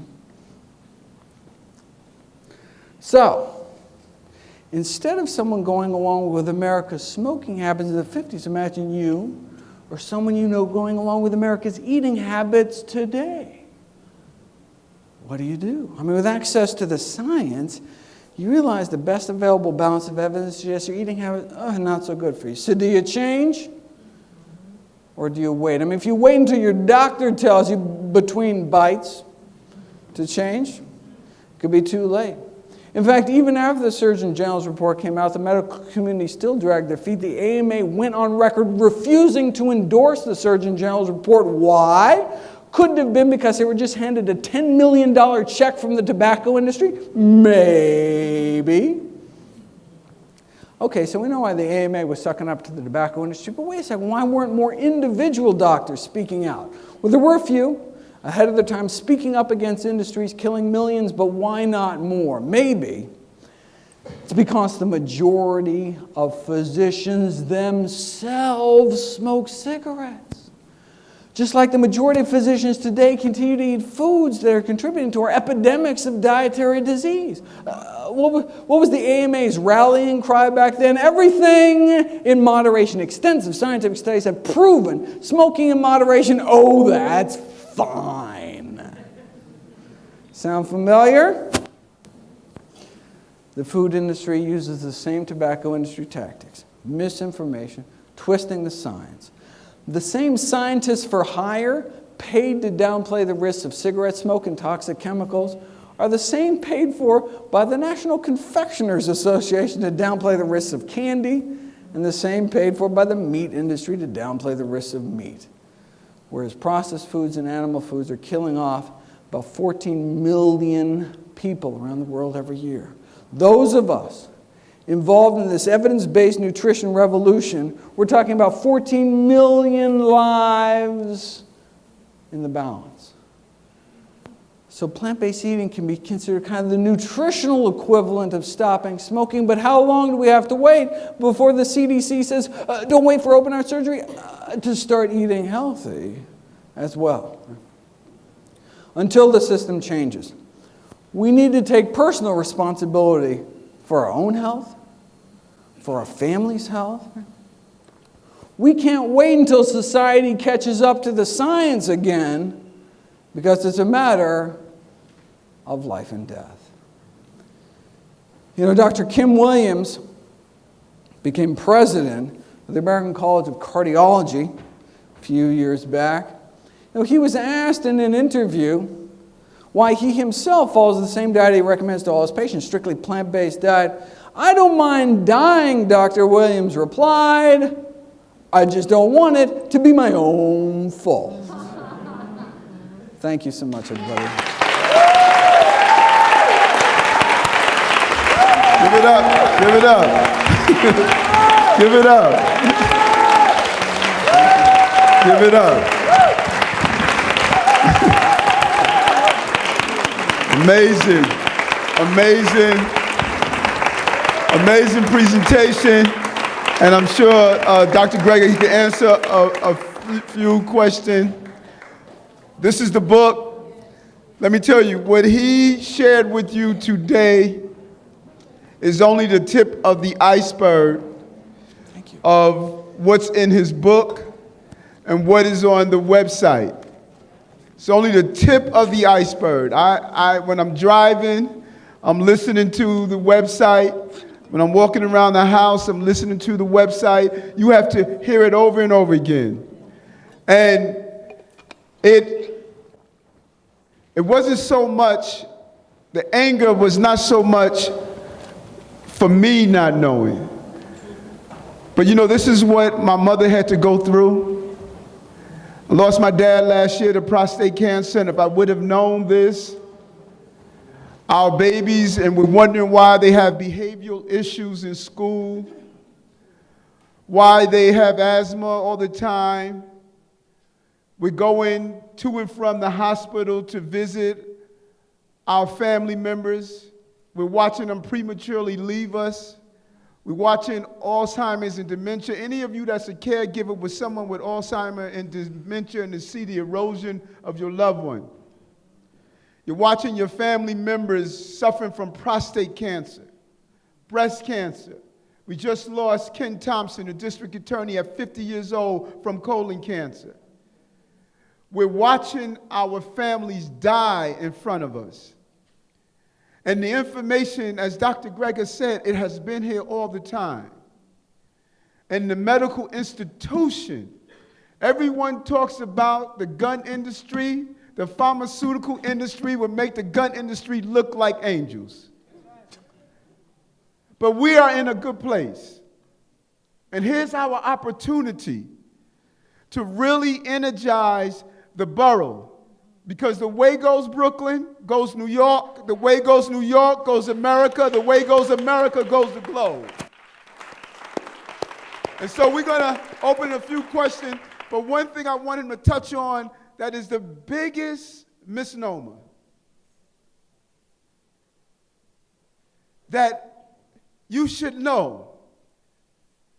Eric, your mother has diabetes, so it's in the genes, so you have to have diabetes. Your mother has heart disease, so you have to have heart disease. It's not your DNA, it's your dinner.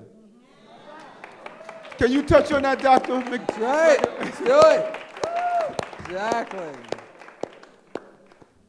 Questions? Yes, please. Oh. So I've been a vegetarian since high school when I met a woman who I thought was in my class and turned out to be 40. Here's the one thing that I have. Number one, I haven't heard addressed the transition and how uncomfortable it is for your body, and that's oftentimes the biggest barrier. And then the second is the dirty secrets of vegetarians and how sick we often get from colds and flus and kind of the lethargy and all of those things. And so I'd love to hear about how comfortable the transition was and, you know, what the fallout was. And also, you know, I think a lot of vegetarians can attest to, like, you know, the breeze blows too hard sometimes. I mean, maybe just a poor vegetarian diet, I'll admit. But some of the things that we can do. But the discomfort, I think, is times the biggest barrier. People the lethargy kicks in, or they just feel weak and tired from cold turkey. You can talk about your personal transition. I think it's important, in terms of sustainability, to do it slower. I mean, I think it doesn't matter what you eat tomorrow. It doesn't matter what you eat next week. What matters is what you eat for the rest of your life. And so if you think of this as an entire lifestyle change, it's like, how am I going to rearrange my way of living, and so that for the next decades, I'm going to be able to eat this way. So it's got to be convenient. I got to be able to afford it. It's got to be delicious. It's got to be, and so like whatever time it takes, right? You're going to be reaping the benefits from this for the rest of your life and your longer life because of it. And so, I mean, people hear this information and they're like, okay, that's it. Tonight, it's all over, right? And then all of a sudden they open the fridge. Okay, I can't eat any of this.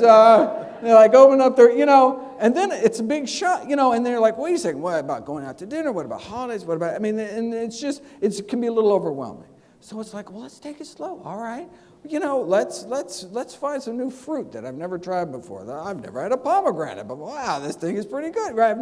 Let's get, you know, greens in every day, the healthiest vegetables, berries every day, the healthiest fruits, legumes. Make sure, you know, we're getting our beans in every day. And then, you know, some of that, and so we start crowding out some of these less healthy choices. Then you don't have a sense that you're taking away. No, I'm asking you to eat more food. I eat more of this healthy food and crowd out some of the less healthy choices and find things that you really like. I mean, some people go their whole lives and I've never had hummus before. Wow, this stuff is pretty good, you know. And just finding new cultures, new cuisines, and finding a way you can make it work in your. And so even if it's just a few meals, starting maybe a day of the week, whatever it takes to, you know, make sure that you do it at a pace that you can stick with forever, because it doesn't matter if you go completely awesome for 2 weeks, but then you fall back and, you know, you're back to pepperoni pizza, and you just never gonna quite make it. But those that eat healthier actually have fewer colds. So the average in terms of common cold episodes for kids can be 6 a year, but for adults 2 a year, but less in people that are healthier. That's defined not only as diet but also exercise. So for example, daily, particularly vigorous exercise, significantly reduces one's risk of getting colds. For example, during the cold season. So for example, older women runners that actually run every day cut their risk down of getting cold during the cold season 5%. And so, I mean, they almost never get sick. And so there's things we can do to decrease our risk of infection. And that's something that Dr. Daneev and I are going to be doing, you know, so there's going to be a lot that's coming out around that, because it's not about just giving you this information and leaving you on your own. We want to, you know, hold your hand, walk you through it, show you different recipes show you the power of spices. There are spices out there that's more healthy than the food you're eating. Show you how to cook, not using oil and using water instead. And let me tell you something about vegans and vegetarians. I am not a vegan. I'm a plant-based eater because vegans can eat Oreos. Vegans can eat a whole host of things. Coca-Cola is vegan. Yeah, I'm a plant-based eater, and there's a big difference. And so a lot of folks call themselves vegetarians, but they drink liquid meat when they have milk. Or they go to a lot of these vegetarian restaurants that do a lot of oil. The number one enemy of diabetics is saturated fat. All oil is out of my diet. No oil at all. And something that you need to understand about the human mind, the same part of the brain that gets pleasure from procreation, which we call sex, and eating is what feeds, and you become addicted, and you have to wean yourself off, just as any person who's addicted to drugs. And so there's a couple of books. Take this note. 1, Dr. Dispenza's book, You Are the Placebo. Should get that, read it, a powerful tool. 2, Dr. Esselstyn's book, How to Prevent and Reverse Heart Disease. Great book. Dr. Bernard's book on diabetes, preventing diabetes. Online, there's some great websites that you can sit down and take your time. Don't rush through this. Start with breakfast. Forks Over Knives, meal plan, shows you week 1, how to do your breakfast. Week 2, how to do your lunch. Week 3, how to do your dinner. This is not a 50-yard dash. This is a marathon, and that's what Dr. Greg is saying. Next question. We're going to go in the back. We got to get some of the cheap seats also. We got you. We're going to get you next. How many microphones do we have? 2? Okay. Yes, sir. Hey, thanks very much. That was such a brilliant talk, as always. Long-time vegan, never rarely get sick. Triathlete, nearly 50 years old, so I feel amazing. I've been vegan about 7 years and vegetarian 19 years before that. Sorry. And the Scottish accent as well. Long-term vegan, rarely get sick. I just wanted you, before everybody leaves tonight, to address the whole, as a vegan, I eat a lot of tofu and soya, and I think a lot of people in here have heard the misinformation about the effects of soya, especially on women. So if you could, just address that, that'd be great for everybody left. Thanks. Yeah. So in terms of soy foods, I mean, so the country with the longest life expectancy in the world is Japan. They actually have the highest soy consumption of any country in the world, about 10 grams a day. The second longest living population in the world, the Okinawa Japanese. That's their primary protein source, about 96% plant-based diet, 70% from sweet potatoes, the sweet potato-based diet, plus tofu. And the only population that lives longer than that are those Loma Linda 7-day Adventist vegetarians who don't eat any meat at all. Again, very soy-heavy diet. So these are the populations that live the longest, have the greatest number of centenarians, meaning people live over 100, and they're healthy, active people into their triple digits. Still contributing to their communities. So that should all give us, oh, wait a second, it can't be that bad if that's what they're all eating. And indeed, we now have loads of interventional studies where you take people and randomize people to soy or no soy. So, for example, the concern has been, what about breast cancer survivors? Well, now there's been 5 studies on breast cancer survivors now involving thousands of women, half eat soy, half don't eat soy, asking 2 simple questions. Which group has a lower risk of cancer coming back, and who lives longest? And every single one, 5 out of 5, the women with breast cancer who ate soy lived significantly longer, had lower risk of the cancer coming back, and that's on tamoxifen, off tamoxifen, estrogen receptor positive, negative in all cases. And soy has benefits for bone strength and for menopausal symptoms and lowers risk of prostate cancer in men and all sorts of other benefits. Now, there's nothing special. It's a legume. I mean, the reason we have lots of soy research is a big soy industry funding research. I have a feeling if the pinto bean industry came out and started funding studies on pinto beans, we'd see the same kind of amazing benefits. But legumes, so beans, split peas, chickpeas, and lentils, encourage people to eat. So the American Institute for Cancer Research, kind of the largest body of experts on diet and cancer, recommend eating legumes 3 times a day. So like breakfast, lunch, and dinner, finding some way to get, lentil soup or bean burritos or, some bean dip, something into your diet, because it's just so amazingly health promoting. So any beans, you don't have to necessarily do soy, but that's a healthy choice. In the back, the gentleman in the back. Hi, sorry. Okay. What would I'm your the driver. I'm sorry. I'll be brief. What would your advice be for those that are already on medication, the metformin, the Crestor, the Lipitor, the Ramipril? What would your advice be to transition away from the medication?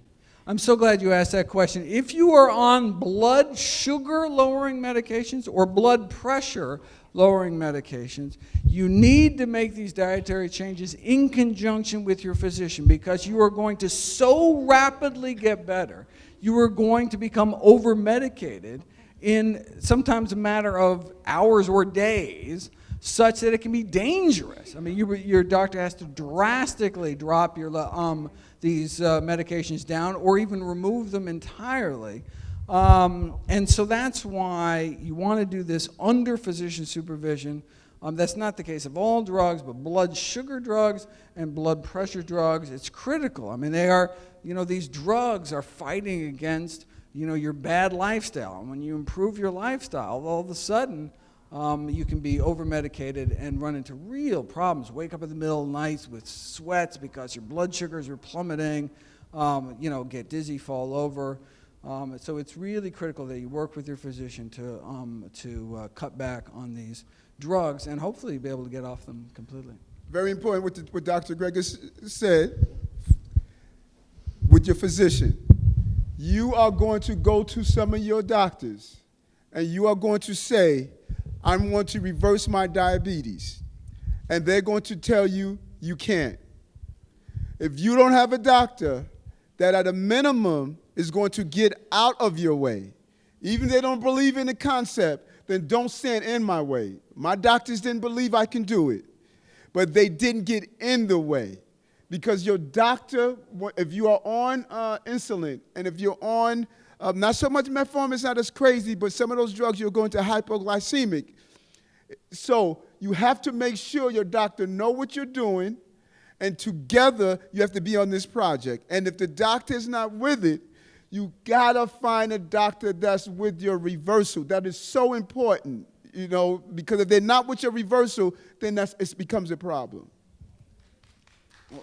Hold on, we got a question. We're gonna get to you. I'm not gonna get to you. Hi, I'm Over to the mic, please. I'm a 26-year-old health-conscious, plant-based eater. You've been speaking about how plant-based diets boost your immune system and help you combat certain diseases, prevent certain diseases. I was diagnosed with MS 2 weeks ago. I wanted to see what you had to say with regards to the plant-based diet as to an overactive immune system individuals with autoimmune diseases have, and how I can go forward and forego any sort of medication path, because I have 2 weeks to make my decision, and I would rather not have to take any medication. Yeah, so there's been this theoretical concern that, wait a second, if just adding a few fruits and vegetables to your diet can so boost your immune system, right, that's great if we're trying to prevent infections, but there are diseases caused by an overactive immune system, inflammatory diseases, like something like asthma, seasonal allergies, and then these autoimmune systems where your body actually attacks itself, like MS, like Crohn's disease, like lupus. And so when these diets were put to the test, that was something in the back of people's minds. But what they found was that actually you get the best of both worlds. And so, for example, Crohn's disease, which is an inflammatory bowel disease and autoimmune disease, the best treatment ever devised by man so far, better than any medication that's ever been tried, is a study out of Japan with a plant-based diet. So 2-year relapse-free rate of 90% after 2 years, something that we don't see in this kind of patient population. So it had the best of both worlds, where it calmed down the inflammation at the same time. And the same thing with multiple sclerosis.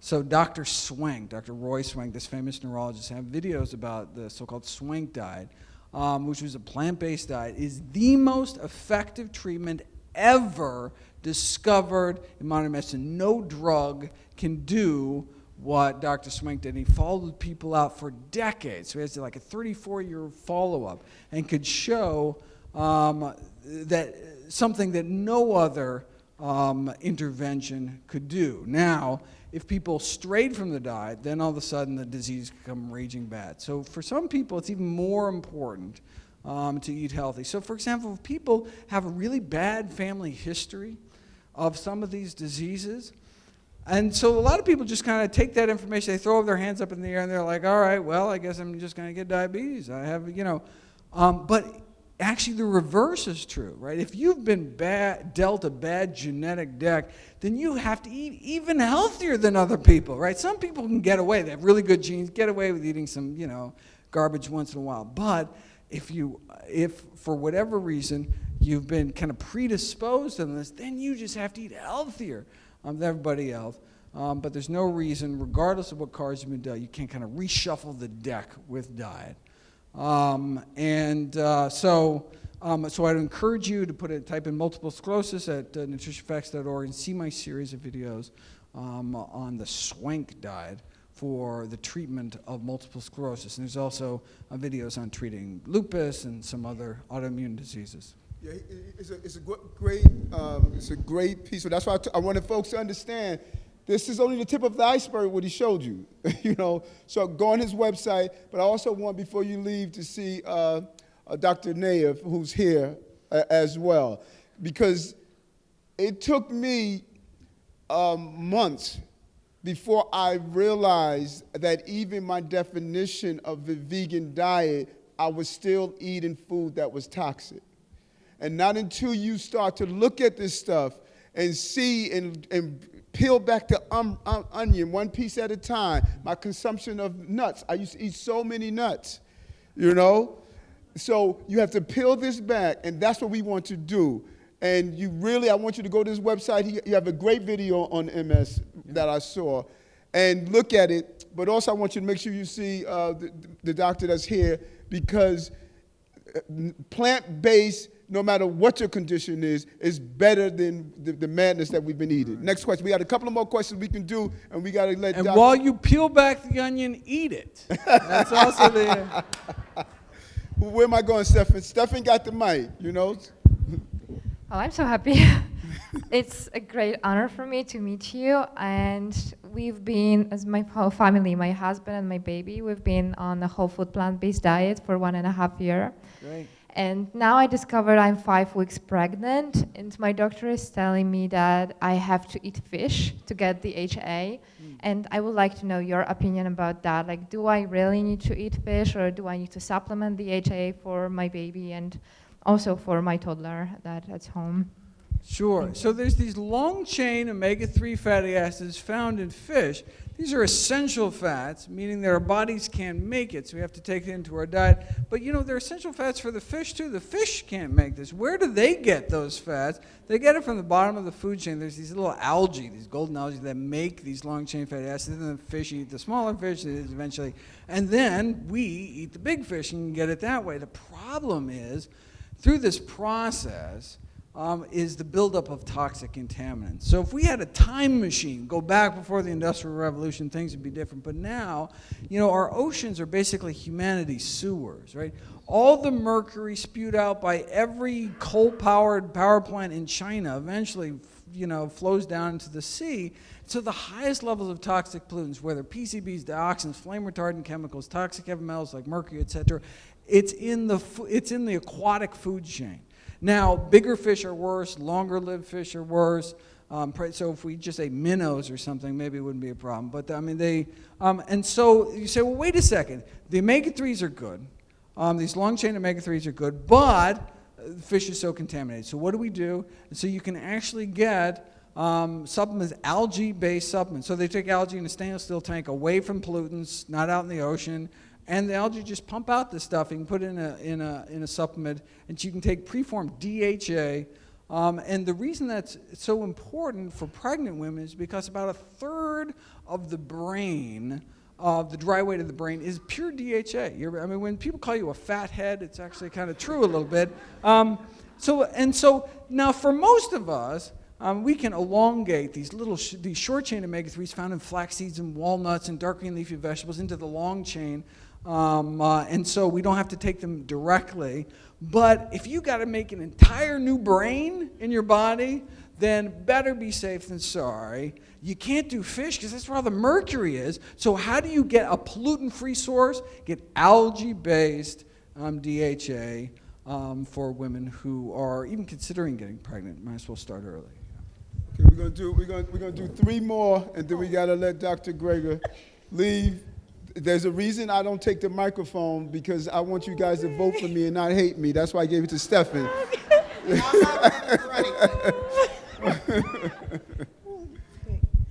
Okay, no, my question is, I wanted to let you know, mommy has stage 4 cancer. Okay, and they removed her breast and everything, but and now she's in a nursing home. So I'm following you. It was nice to meet you, okay? But I am following every word you're telling me. So, but at the same time, I'm thinking that all of the green vegetables, I'm looking at kale, collard greens and stuff, that you're telling me maybe I can cook that in my house and then I can go take it to her, because I go and see her every weekend on Saturdays and then on Wednesdays, and I go because I work every day, so I got to go, I make time for her. But I'm trying to work with her in order to get the weight down, because right now, mommy's 78, and so I'm trying to listen to everything that you're telling me, because see, I'm not on none of these diet people, so I'm just saying, okay, but I'm gonna try to work around with all that. Stop eating the fried chicken, then I'm gonna have to start doing some boiling. Maybe I'm not sure how to work this, but I'm willing to work on it now. Okay, and I want to help mommy. Okay, because mommy is really healthy. Okay, there you so go. if y'all can work with me, then I can. Like I said, I don't mind cooking the vegetables in my house. I'm talking about the collard greens and stuff. I don't mind cooking it. So can you tell me, should I do that to help her, or what? Right, some of the worst food you're going to find are in hospitals. Some of these institutions, right? You come out of open heart surgery and they, give you your bacon and eggs in the morning. I mean, what kind of? In fact, the most popular fast food chain inside hospitals, Krispy Kreme. That is the most popular chain. And so you have like children's hospitals with McDonald's in the lobbies. I mean, what message are we sending? It's absolutely outrageous, right? And so again, we need to take personal responsibility. We have to do it ourselves. If they're not going to feed us right, we need to bring that food to them. And often they will have like a refrigerator on the floor or something, and you can bring them, if you're only there once a week, you can bring them a stack of meals and be like, feed her this, don't feed her where you give them. Absolutely. Bring it. Yes, love in the form of collard greens. That's what you want. Okay, go ahead, and then one more after this. Good evening, doctor. I appreciate all the knowledge you shared today. My father's recently been diagnosed with left ventricular hypertrophy, the heart disease. I just want to know, would a plant-based diet help with reversing this? So it depends on what the cause is. So as always, we should try to treat the cause. There's a number of reasons why one's heart can become enlarged, but one of the most common ones is high blood pressure. So if indeed it's high blood pressure, then that's the perfect disease in terms of reversal. With diet and lifestyle, we can get people's blood pressures down better than any drug on the planet. And so absolutely, likely they'll be on a number of blood pressure medications. So again, do it under physician supervision. But if that's the reason, then that's the perfect, that's just a poster child kind of diagnosis for eating healthy to take stress off the heart muscle. I have a great concern. I really enjoy this, but my concern is from the Food, Drug, and Administration. I'm American. I'm a coal miner's daughter from West Virginia. So I want to know, we are always said you have a good breakfast when you eat meat, eggs, and dairies. And now when you grow up, you have coffee. And no matter what restaurant that we go to, Americans or whether you're not, we're having this breakfast still.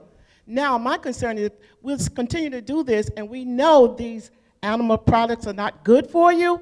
Why haven't the Food, Drug, and Administration concern all of us, even especially in the medical field? How do you think a nurse feels early in the morning? And I'm retired, though, but I'm just thinking about the other nurses, because I usually head nurse. No, you're going to give this breakfast to this patient, and it's eggs, just like you said, toast, milk, big container of milk. You know what I'm saying? So I'm concerned. So if there's a reverse, why the Food and Drug Administration haven't given that to others? And I know your presentation tonight is great, because I'm trying to figure out what I'm going to eat tomorrow. Now you tell me what I'm going to eat tomorrow. Bye-bye. Oatmeal for breakfast. Oatmeal with some fruit and some nuts. Oh yeah, that's what we want. Okay. But you bring up a really excellent point. You say, wait a second. Why? So why aren't we hearing this from kind of the powers that be? And that's why I wanted to talk about the tobacco example. Because basically, cigarette consumption went up until 1964 in this country, basically rising every year, and then basically dropped every single year since 1964. He said, what happened in 1964? It was the publication of the Surgeon General's report, just saying that, look, smoking isn't good for you. Now, it wasn't new. Remember, 7,000 studies. It wasn't new information. It wasn't new science. We had decades of solid science, but it was just this public acknowledgement that this is something that's harmful. And so when I was at the CDC in Atlanta last year speaking to their chronic disease group, and when the first question was, well, what do you want us to do? And that was my answer. My answer was, you need to acknowledge this. So for example, last year the World Health Organization designated processed meat as a Category 1 carcinogen. So that's bacon, ham, hot dogs, lunch meat, turkey slices. As we are as sure processed meat causes cancer in human beings than we are that plutonium and asbestos and tobacco smoke causes cancer in human beings. Right? Category, it's the highest class. We are so sure, it's been confirmed that it causes cancer, yet that's what we're giving to our kids, these Lunchables, right? That's what they're feeding at schools. Not all schools, because the Brooklyn school's not going to do that anymore, but, right? But it's like, it's putting a carton of milk, a carton of cigarettes on every kid's, that's amazing. So why isn't it on the website, the CDC website? Class 1 carcinogen, you should not be feeding this, right? But that just gives you a sense of the disconnect. This global scientific consensus on one hand, but just crickets on the other. And that's because there's unfortunately this built-in conflict of interest. The mandate of the USDA, the Department of Agriculture, is to promote agricultural products. That's what they're there for. At the same time, we put them in charge of meat inspections and coming up with the dietary guidelines, right? And so when it comes to eat more messaging, they're very clear. Eat more fruits and vegetables. You hear that all the time, right? Right? But eat less messaging is bad for business, right? No industry wants to be, so when they say, so that's when you see them coming out with like biochemical terms like eat less saturated and fatty acids, right? Saturated and trans fatty acids. What that means is eat less meat and dairy, but they can't come out and say that because we have powerful industries. In fact, my favorite example of this is the internal USDA employee newsletter. This is not public. This is just in their own little employee newsletter. They made a suggestion once in the USDA to try out meatless Mondays. Give it a try, like one day a week, just try, eating without meat. There was such a political firestorm in the Beltway in Washington, where I live, that within 5 hours, it was down off the website. Nothing happens in DC within 5 hours, but there was such political pressure. The meat industry came down so hard to even suggest that their own employees might maybe cut down on meat one day a week. It was that volatile. And so we're talking about two of the most powerful industries in the country, the livestock industry and big pharma. And so together, unfortunately, and the trillion-dollar processed food industry, so together, unfortunately, we get these very confusing messages, whereas the science has been clear. And that's why, unfortunately, we can't wait for them to come out with the pronouncement from on high. We have to work within our own communities to make it happen, to protect our neighborhoods. So we want to, as Dr. Greger stated, he gets contributions on his website. We want you to go to nutritional HumbleFacts.org. Amazing website. It is user-friendly. The videos are small vignettes. It's easy to understand. Sit down with your family members, click on, look at the little vignettes, look at some of those other books that I stated. It's in Spanish now, Espanol. You know, it is what this man has done. It's amazing. And it's empowering you not to feel helpless. And so, on behalf of all Brooklynites, we want to give you this $5,000 check to continue the great work that you are doing. Nothing on his website costs anything, all free. The money from his books, he donates.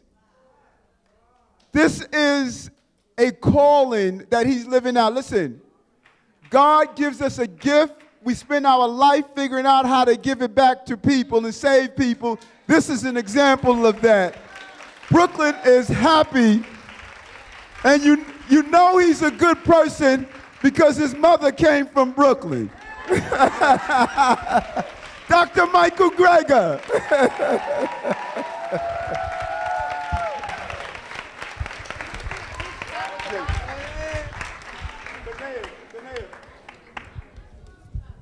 Now, I know y'all going to try to swamp him, but we sneaking him out the back door. The show's over. Go to the book, get the book, but we got a raffle. We're going to raffle off 10 books. We're going to raffle off 10. We're going to do a group shot. David, why don't you get on this side, balance this out. Okay. Thank you so much. While I take Our the great photo- doctors here from Brooklyn. These are some great leaders. So we have some great leaders right here in Brooklyn, medical leaders right here in Brooklyn. So we're gonna raffle off your book. How many we got? We have 10 books. We have 10 books. 10 books to give away. So you want to call out the name?